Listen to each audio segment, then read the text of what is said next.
certainly be highly problematic for everyone in the United States. Thank you. Senator Whitehouse. Just for the record, at least as to me, my personal objective is to reduce fossil fuel emissions to the point of safety, which can be done in a lot of ways, including by reducing fossil fuel emissions or scrubbing them out of the fossil fuel power plants, or replacing burning water to make steam with fossil fuel to run the turbines with boiling water with nuclear, solar, other ways to run the turbines. So this is not about destroying the fossil fuel industry. This is about getting the fossil fuel industry to behave like a responsible citizen while it is causing so much harm. On the subject of harm, the International Monetary Fund has pegged the subsidy to fossil fuel in the United States every year from getting away with polluting for free, which is not moral, not economic, not environmentally correct, at over $700 billion. $700 billion. No wonder it's such a monster in the political landscape when it's defending a $700 billion annual subsidy. But more than that, the damage that it does rolls forward. And one of the areas we're seeing it most clearly now is through the insurance industry. And Mr. Arkush, I'd like to ask you a little bit about that.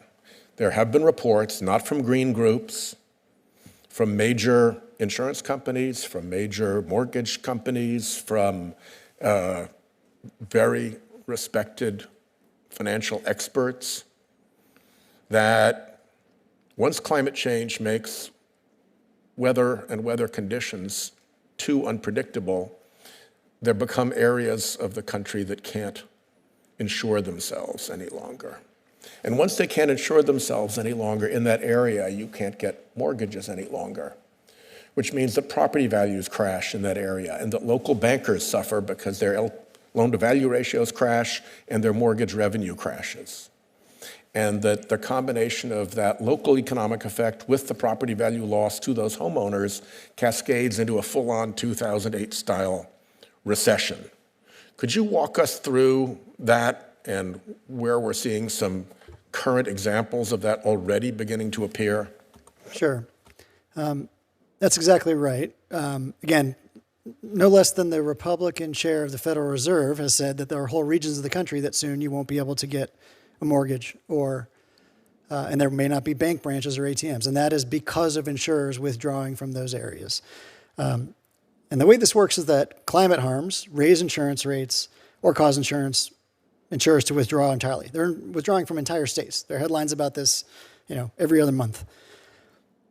When insurance becomes too expensive to afford or is just unavailable, that dramatically drops home values because you can't get a mortgage without insurance. And if you can't get a mortgage on a property, that dramatically shrinks the buying pool.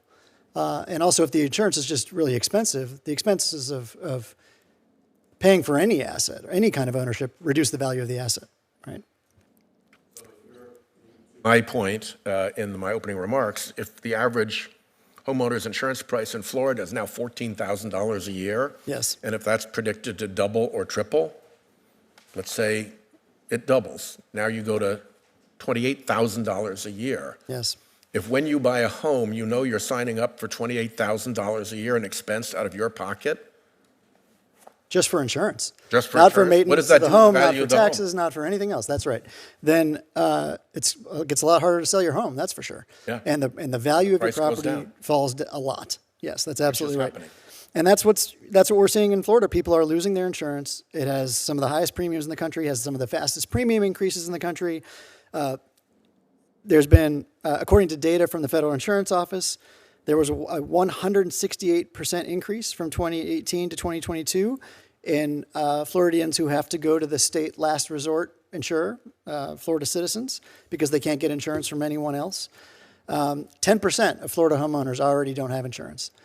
And more people are unable to afford these premiums. It could easily cause a real estate crash that has nationwide effects, as you said, just like the financial crisis of 2008, which had its roots in a sharp decrease in home values.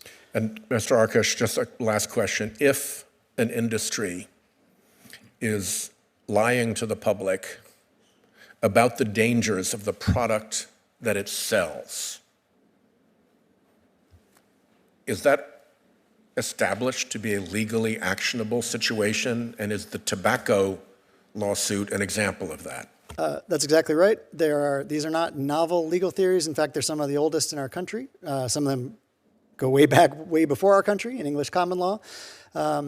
If you're responsible for harms, you pay for them. If you can't commit fraud to consumers, you can't engage in a fraud racket. And a fraud racket is exactly what Big Tobacco engaged in and was successfully sued by the U.S. Department of Justice for. Thank you very much. And State Attorneys General points out our State Attorney And State General Attorneys is General, involved that's in that. absolutely right.